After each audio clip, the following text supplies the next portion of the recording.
Hello. Somebody, one of my people on YouTube here made a comment that it might be a good idea for me to go over a little bit about my books. And I never really did that. So I thought it would be good to do. And why I started writing, what my message is as an author in the tarot. And it might be helpful. So I thought I would make this YouTube here for that. We're going to go over a few of my books. I think I got 8 out, but we're only going to go over 4 of them. I might go over a few more, but I think that's going to really cover it pretty much. And look into the way they're done and what they cover. This might help you when you're making a decision on if you'd like to buy one of my books. But the whole reason I started writing about the tarot, Linda and I were professional readers for many years before I wrote. And but I came across something that was a big breakthrough in the tarot. And I wanted to get that message out. And so I had to start writing books. And the message is we've come to a point where we could finally explain why this mystery, why this tarot works, why the whole application is so effective. And it can now be explained. And I'm not talking about with theories, I'm talking about with facts. Things that are conclusive, things that could be verified. And it's not that confusing. But understanding why it works allows you to get a better grasp on what it is you're doing as you're learning about these cards. And it paints a better picture about what it's all about. And the big thing, what it really does is if we understand why this works, for the first time in its history, understanding why the tarot works was something that can be based on facts. That allows us to improve the tarot now. We've never been able to improve the whole application because we never understood what we were doing as far as why we were doing what we're doing.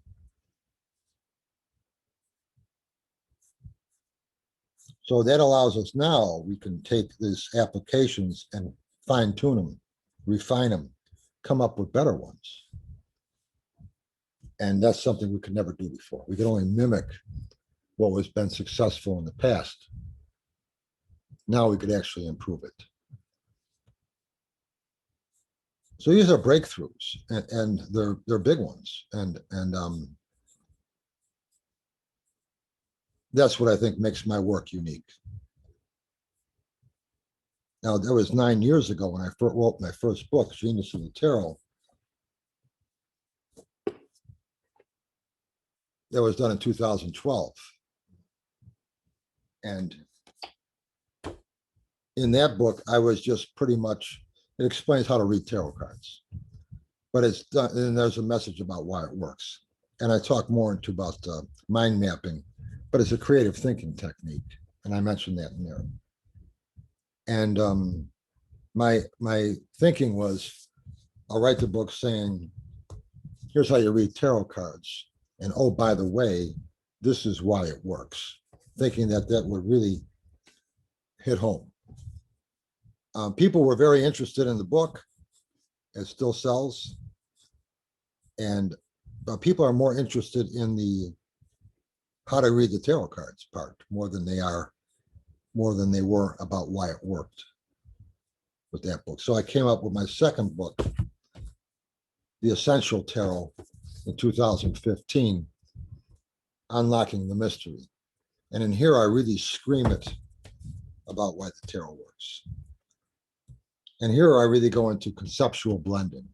For my first book, I was pretty much talking about mind mapping and how a tarot reading is like a mind map, only it's verbally expressed on the table instead of visually expressed with illustrations. It's a mind map, and that's the way your mind naturally thinks that way anyway. So it's a very effective way to present a question By the time I was through with that book, I realized it was more than just mind mapping. It was also something bigger.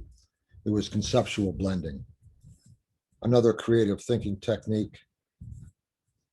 And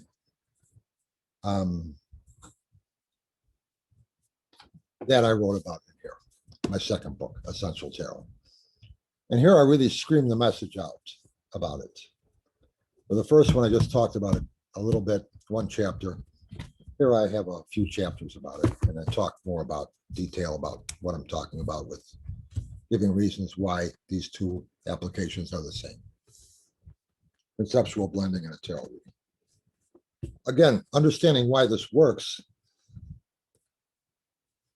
allows us to really see it with the lights turned on for the first time, and also allows us to improve it in ways we could never think of before. And it makes it easier to learn. When I came out with Radical Tarot, Breaking All the Rules, I talk about it in here as well. It's a smaller book. It's more watered down, and but I do talk about it in here. And my last book, Bare Bones Tarot, this is probably my most involved book. It's the bigger book, 450 pages or so. And here I go into it again in depth. All those books you learn how to read tarot cards too. And you go over card spreads and everything else you would get with a tarot book. But I really like to go into the message, and I think I talk more about applications and why they work than you'll see in most other books on the tarot. Because again, I think that that's really what's important here, is understanding the application, and the application being something that can be explained today. Conceptual blending allows us to look at a question that we don't have answers to and find new ideas that we didn't see before we sat down using this intentional application of thinking known as conceptual blending. Used by Fortune 500 companies, used by inventors, authors, branches of the government like CIA, Pentagon, NASA. It's major advertising agencies might use this. They probably do. So it's a very common thing, and you can learn it. It's taught in colleges now. If you were to talk to somebody who took a class or a course on creative thinking techniques to be a creative consultant, and you told them how a tarot reading worked with card positions and random cards laid into those positions to spark ideas, and asked them, is that like conceptual blending? They would obviously say it's exactly the same thing. It's kind of hard to deny. So that's a breakthrough. Now the effectiveness of a tarot card reading can be explained. And that's why I think is an important message to have. When I first wrote my first book, Genius of the Tarot, all my books are published with Amazon. When I wrote my first book, 2012, I wanted to find out how it would be viewed by an outside source. Amazon suggests that you go through Kirkus book reviews if you want to have your book reviewed, and they suggest having it done. Kirkus is known for being very honest about a book, and they're used by colleges, and they're used by major bookstores like Barnes and Nobles. When you're looking for a book on maybe American history or something like that, you would go to Kirkus and find out what is the best book for you, and they would know, you would find an honest opinion on the books. They're very brutal and very honest reviewer. You pay $500 to have someone at Kirkus review your book. It takes about 3 months, and then they'll send you an email with what their review is. their opinion, and you could either decline their review and they would get rid of it, or you can use it and they'll put it on their website then, and you could use it in the back of your books or printing it anywhere you want to have it done. And like I said, they're very, very honest, very brutal. If they think your book is boring, they're going to say so. If they think it's not accurate, they're going to say so. And they got a good reputation for being very honest. Well, my first book was, I had reviewed by them, and they gave it high praise. And I'm just going to read the last two sentences here of this. I have it on the back, along with some other endorsements. The easygoing conversational tone put concepts, techniques, and suggestions within reach, and the author's decades of experience helps to demystify the tarot. However, seasoned tarot readers will also find much to ponder here, as Pitisci tilts the usual perspectives and unearths new meaning in well-traveled territory. A worthy addition to any tarot library, likely to teach new tricks to even the most experienced readers. That's Kirkus. So I was very happy with their review. What I'm going to do, though, I'm going to put the overhead here. I'm going to go over the books, and I'm going to talk a little bit about each one, just briefly. And this will give you a little bit of insight about my work. And my main reason for writing, though, is to let people know that this application can now be explained. And it could be explained in black and white facts that are easy to verify, easy to check, and you'll see it for yourself if you do that. You can just Google conceptual blending, and when you see what that's all about, you'll see how a tarot reading works the same way. And the benefits of having that information can be very, very strong. So we'll get started here. I'm going to put the overhead up, and we're going to look at these books. All right, the first book I want to talk about is Genius of the Tarot. And the title, Genius of the Tarot, I'm not implying that I'm a genius of the tarot. What I'm saying here is the application of the tarot itself is genius. Genius of the Tarot, a guide to divination with the tarot. And it's about 320 pages. And illustrated with the Rider-Waite tarot deck. And the way I have it formatted is I got an introduction, and then basically about the history about the tarot, different people who were involved with the tarot. And then I go into how tarot works.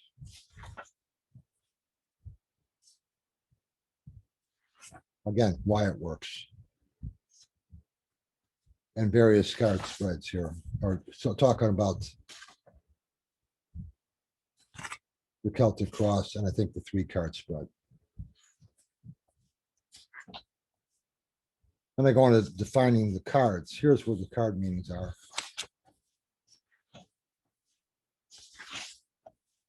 Quick reference guide for the major arcana. And then about the major arcanas here. And I formatted this book in a way where what I was into in my career before I was a tarot reader, and even while I was a tarot reader professionally, is I was in the printing industry. So I know how to format books. And so what I'd like to have is a reader spreads. They're called reader spread, left and right hand page for each particular step that I'm looking into. So here I have 2 pages for the Fool card, and then 2 pages for the Magician card, left and right 2 pages for the High Priestess, and so on. And this is how the book is set up. So you're not flipping back and forth trying to read about something. And what I have here is a description of the card, a key word under the Fool's title, New Beginning, basically one word to saying what the card means. Another key word over here on this side, here I have believing. And I have a description of the card, traditional meaning, slight shift meaning. And then I have a quirky meaning. And then I have random word association. How do I see this word as representing beginning? Same thing here. Keyword, another keyword, description, traditional meaning, slightly shifted, and then a quirky meaning. Quirky meanings are very off the wall type of things that just the card could show you something different, totally different than what it really means.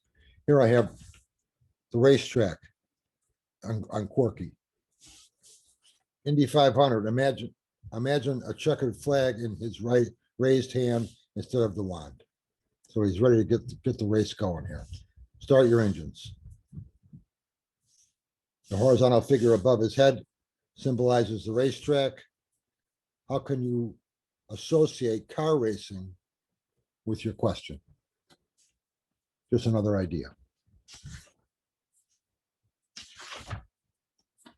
And every card is done that way. Here I have Empress Magic, creativity, abundance, description, traditional meaning, slight shift, quirky. I'm seeing the Statue of Liberty here, only she's sitting down.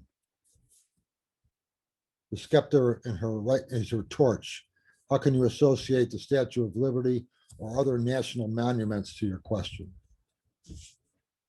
Just something really off the wall. And that's for each of the cards. And then we go into the minors, same way, quick reference guide, one word meanings for the cards. We'll talk about the minors, minor arcana. Going to Pentacles, I use personality types to distinguish the different suits. Here's the Pentacles, Wands, Swords, and Cups. Pentacles value physical and material essence. And then it's set up the same way. Keyword meaning under the title, another keyword meaning under this title here. Description, traditional, slight shift, and quirky. I'm seeing hot air balloons here. Wall Street parade. Parades or Wall Street. How can you associate those two questions? And it's just each card is that way. Quirky, I have dogs can't resist the flying frisbee. I'm seeing all these discs here as frisbees. These two dogs are by this guy. And so these floating discs are frisbees and they're just flying around. And these dogs are waiting for them to throw another one. What associations can you make between frisbees in your question? Just an idea, just something off the wall.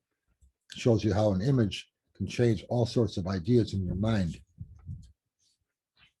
But it also has a traditional meaning. And that is for every card. So we have all the meanings of the cards in here for each one, all 78 cards. I do not use reverse meanings, so that is not in here.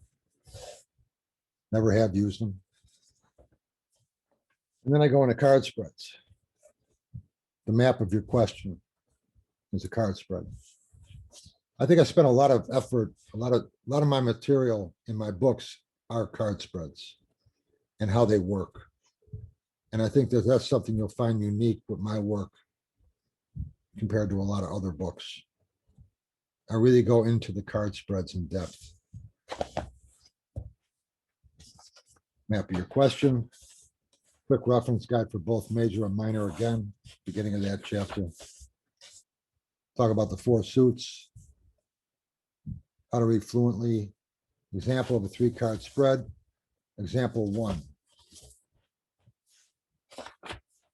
Example 2, 3-card spread. Example 3, 3-card spread. The 4 Winds card spread. This is a spread I found a long time ago. Haven't seen it anywhere since. And I go into the 4 Winds. So it's a unique spread you won't find anywhere else that I know of. Example 1 of the 4 Winds spread.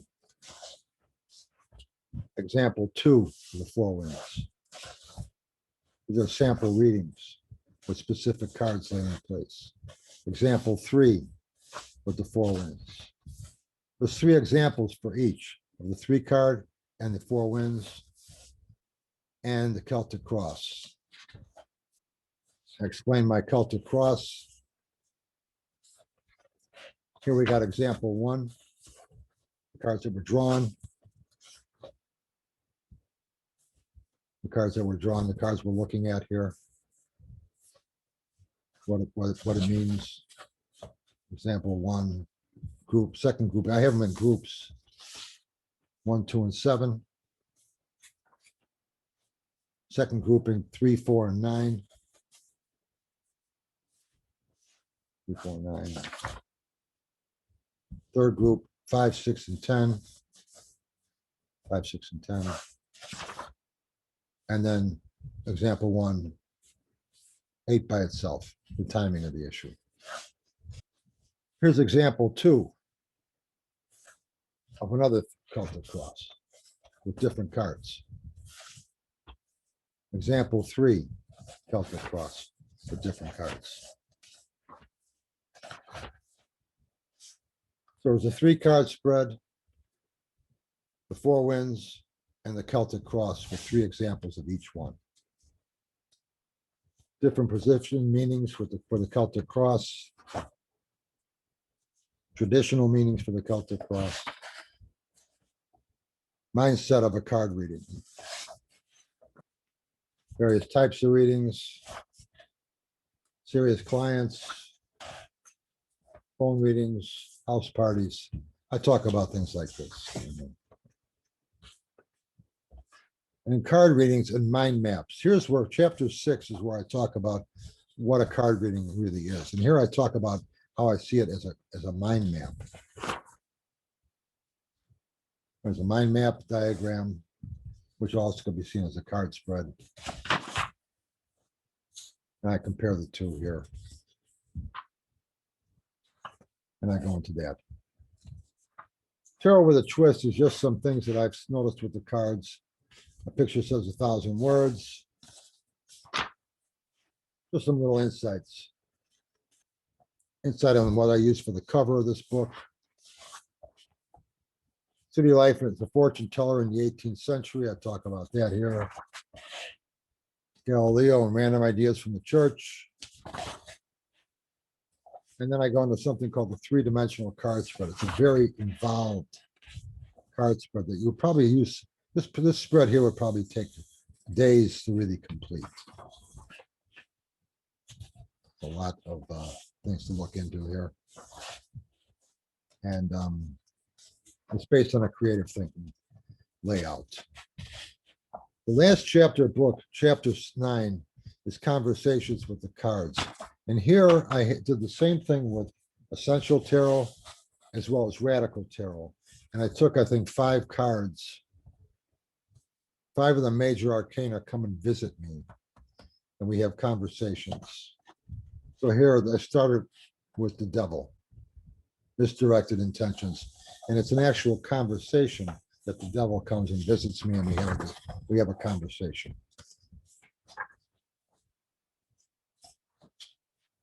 Then I go into the second one with the Empress, the mother, and we have a conversation.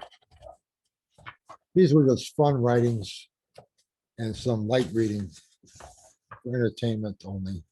Justice comes and sees me, and that's it. I have after justice, it was death. Death comes and sees me, and I think that was it. Yeah, that was it. Oh no, the High Priestess comes and sees me. I enter with the High Priestess. And that's the end of the book. Endorsements on the back from Mary Greer, Rachel Pollack, 2 leading creative consultants, Michael Gelb and Michael Michalko, and then the Kirkus Review. Genius of the Tarot. That's my first book. 2012, and it's still selling nicely. My second book, The Essential Tarot, Unlocking the Mystery. This book here is when I realized it was more than just mind mapping as a creative thinking technique, but actually conceptual blending. By the time I finished my first book, I realized that, and I wanted to write even more about it. But I think this was actually even more important than what I had in the first book. Tarot card reading can now be explained as a creative thinking technique known as conceptual blending. 2015. Now here, I would say that the real difference with this book is the meanings of the cards. Quick reference guide again for the beginning of the majors. Here I'm using the JJ Swiss and the Rider-Waite. There's a Fool for both. And what I did here is I made keywords under each title here, left and right hand page for the Fool. This is done the same way as the other book. Here's the Chariot, left and right hand page, Hangman, left and right hand page, and so on. So it's just two pages for each card. And they're both on a left and right hand page. So here I have at a glance, keywords at a glance here for the card. Then I have a traditional meaning over here. And then over here, what I did is I took keywords and I mapped them around the card. 25 keywords for each card. I have main, branch, believing, detached, non-conforming, and carefree. And then from there, 4 more words coming from there. Blind trust, spontaneous innocence, aimless liberation, unpredictable, impulsive, uncaring, wandering, and so on. And I've done that for each of the 78 cards. At a glance, 25 keywords around the card. Main keywords, alternative keywords around the card. Traditional meaning over here. Again, 2 cards, Swiss and the Rider-Waite. And each card is done that way. This was a big, this was something people really liked. All these extra words around it makes it a lot easier to get a grasp of what the card can mean and to put in your own words. Once you read all this, you say, okay, now I know what the card means. It means whatever you think you come up with. You could do the same thing with the at a glance area, but I like it better than the traditional. Traditional is just what everybody else usually puts in there, but this is something I don't think you'll find anywhere else. And I think there's 1,540 or 60 words for 25 words for times 75 cards. And I would say 80% of those are only used in one place. There are certain words like maybe the Hermit and the High Priestess might have the same keyword as a mystery somewhere in there because they're both mysterious. I'm not sure. I'm just thinking off the top of my head. But for the most part, these are all different for every card. And then all the minor arcana are done the same way. 56 minor arcana, quick reference.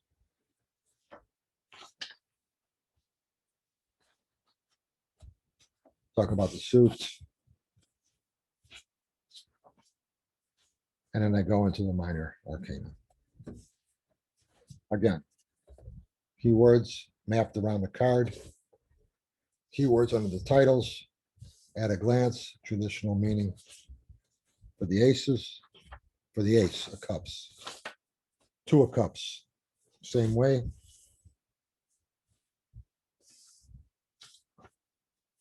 Same way.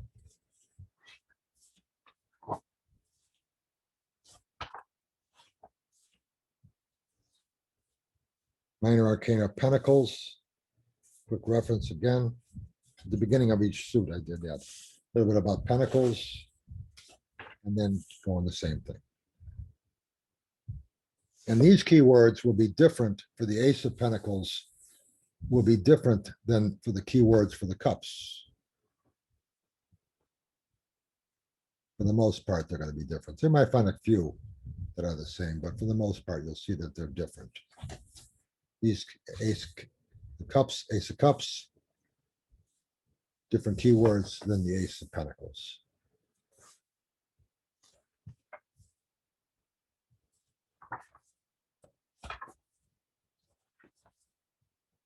Wands. So that's the meanings. Swords.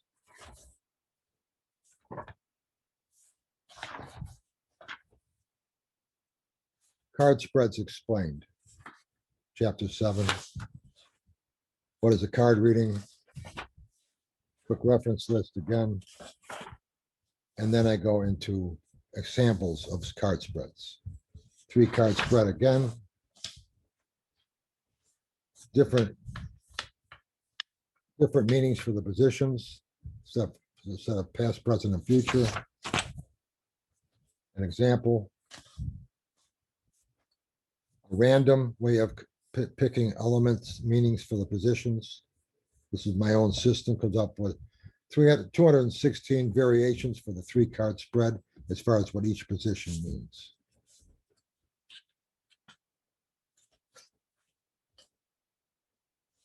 And how to make that. The Celtic Cross.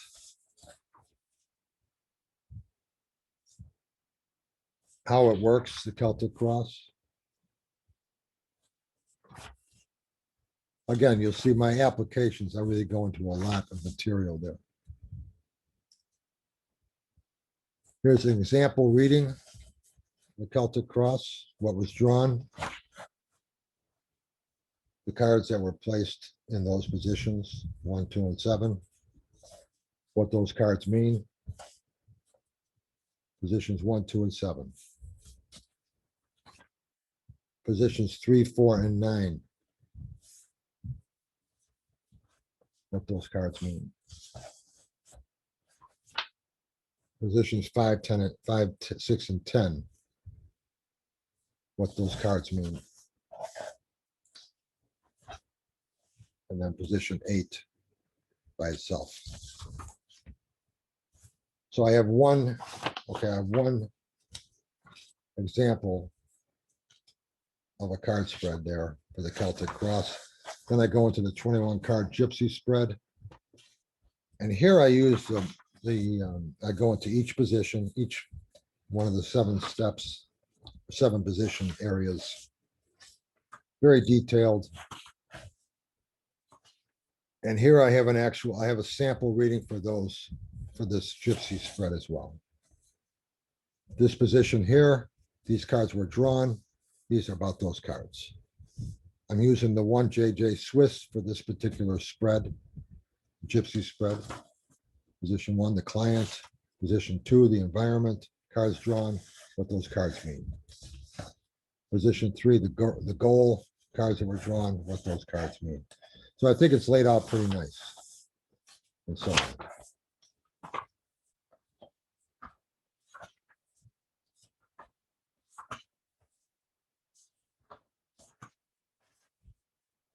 Six-card Force is another spread I have in here. This is based on a creative thinking technique called Scamper. And I just made a force, spread of it. I think it's Scamper. This might have not been Scamper. This might have been something else. But anyway, it's 6-card Force. Position 1, information. Position 2, feeling. Positive aspects, negative aspects. Creative ideas, conclusions. And last chapter, chapter 8, is another conversations with the tarot, just like in Genius of the Tarot. Here I have cards come and visit me. I have Judgment.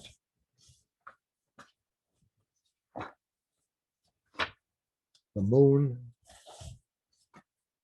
The World. The Fool. And I threw something else in there that was really different. It's not a card, but the Mona Lisa. Mona who? This is no, I have a picture of the Mona Lisa by my computer. It's because it's such a classic masterpiece. I had a conversation with her, and that's the last of this chapter of this book.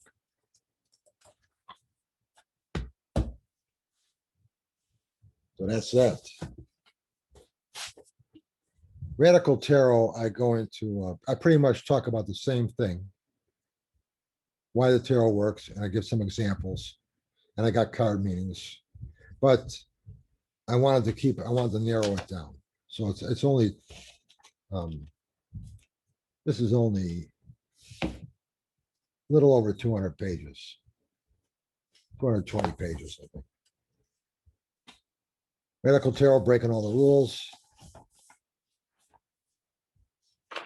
Preface, and then I go into tarot card readings are creative thinking technique.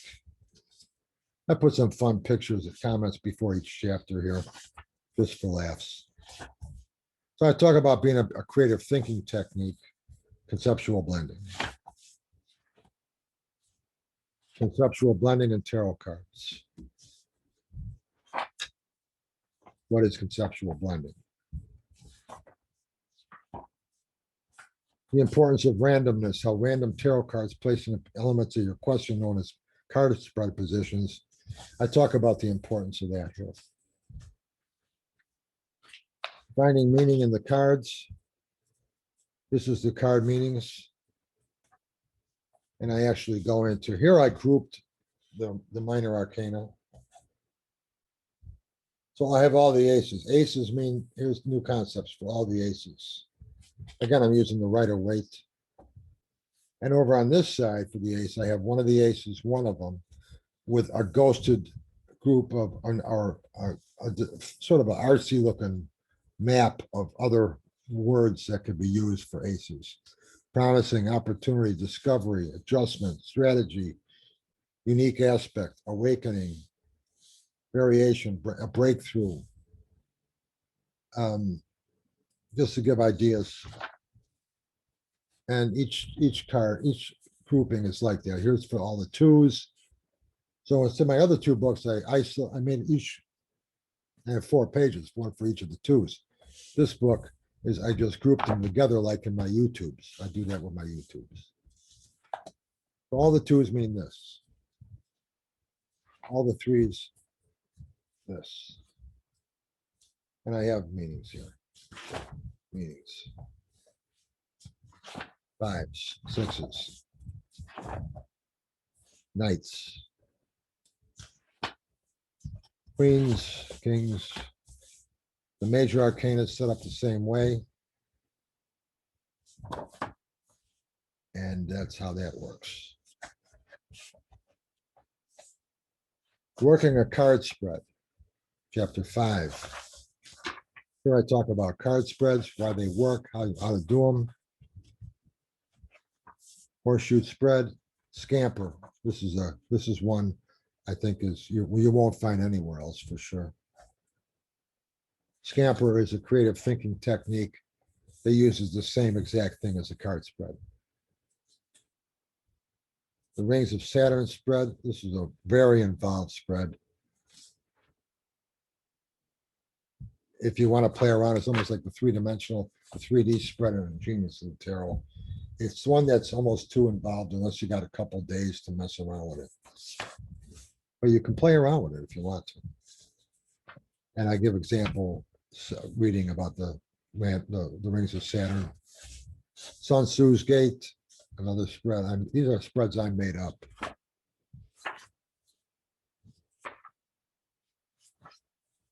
Celtic Cross.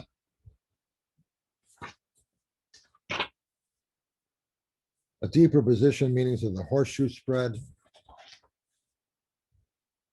How to create aspects of a card spread. I go into more about card spread here. What is a tarot card reading? Other fancy stuff is just It's interesting readings, including my random thoughts of mine. A couple pages of those. And then the last chapter is Conversations with the Tarot again. And here I have more of the major arcanas coming to visit me. The Emperor, we have a conversation. The Hangman, Hermit, the Sun, and the Lovers.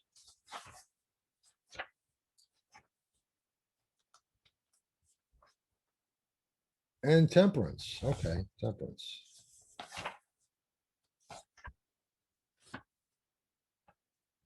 And that's it. So,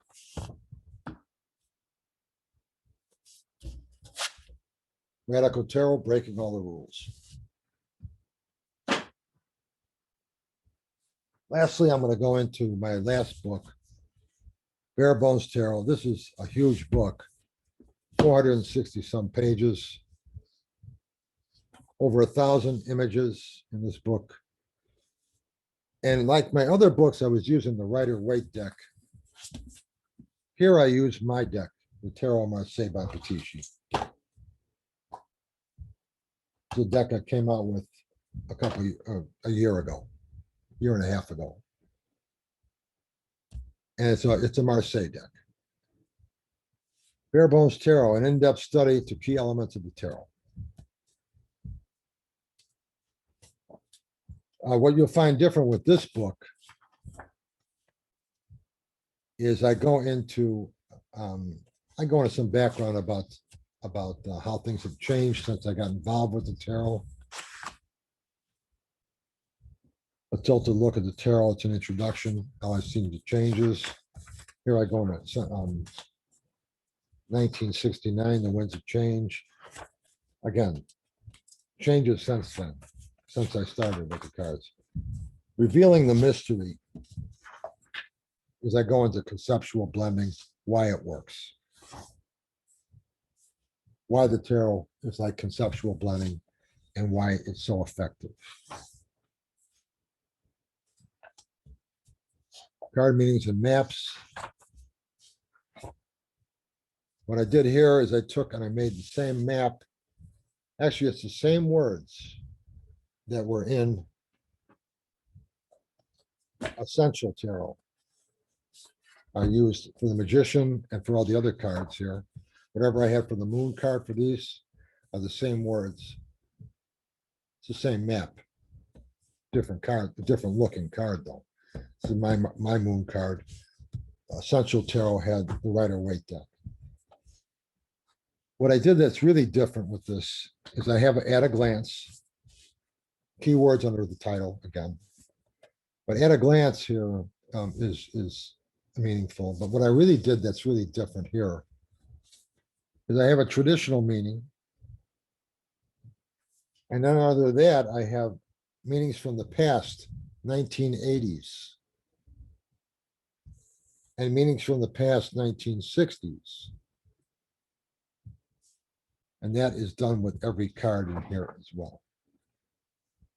All 78 cards have the map, traditional meaning, meaning from the past, 1980, meaning from the past, 1960.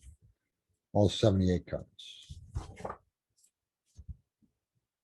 Keyword underneath the titles on all cards and the map.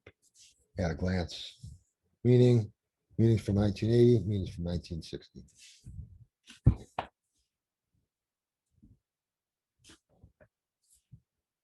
Then I go into card spreads. Chapter 4, card spread, anatomy, and instruction. Ancient Celtic method, traditional cross from where you'll see it set up most of the time.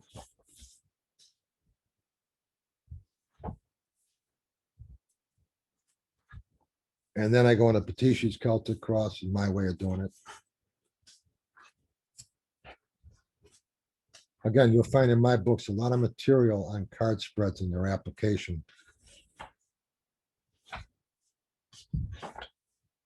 Here I give a sample reading of my Celtic Cross. The cards shown here.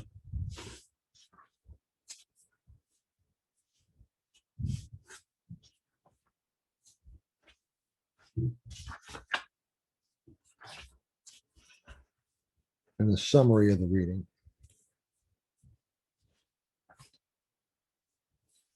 Classic 3-card spread.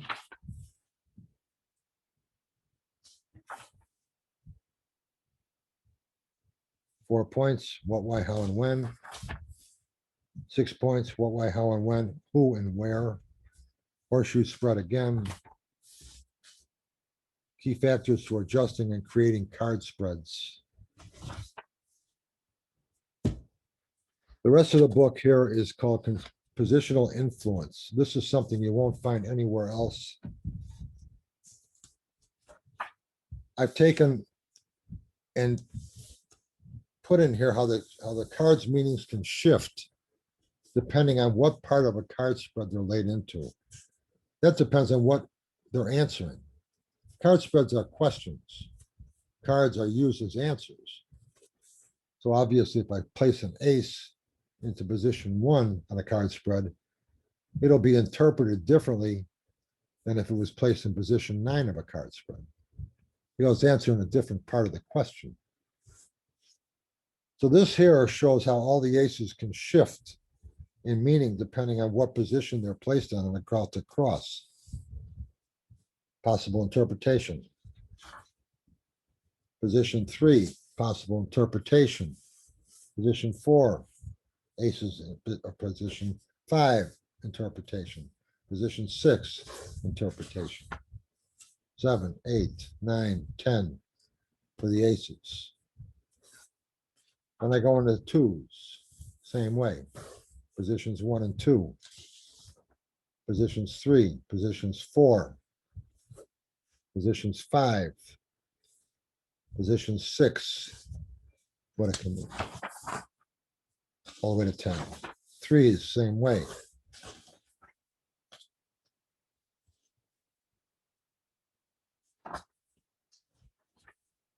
Fours, 5s, 8s. For each set, they're done there. Pages, queens, kings. Then we go into the major arcana the same way. Fool. I'm going to talk a little bit about the majors before we do that. Just a little bit, something there. And then I go into how the fool changes in each position. And then we go to magician in the same way. High priestess. Empress.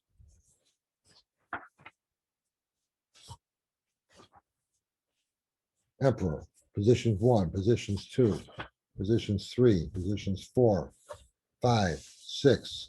All different meanings for each position. 7, 8. Different meanings. 9, 10 different meanings for the emperor.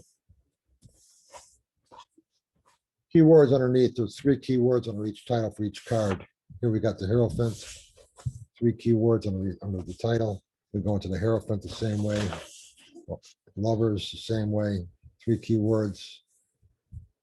3, 4, 5, 6. 7,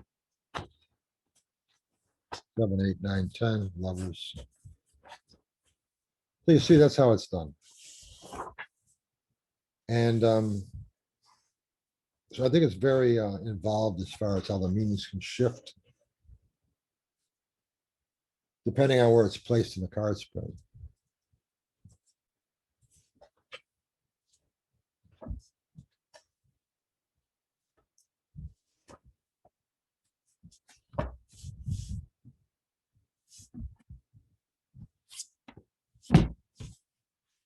Barebones Tarot. An in-depth study to key elements of the tarot. My last book. And that's that. My other books that are out there are really, I don't think I would justify. They're pretty understandable.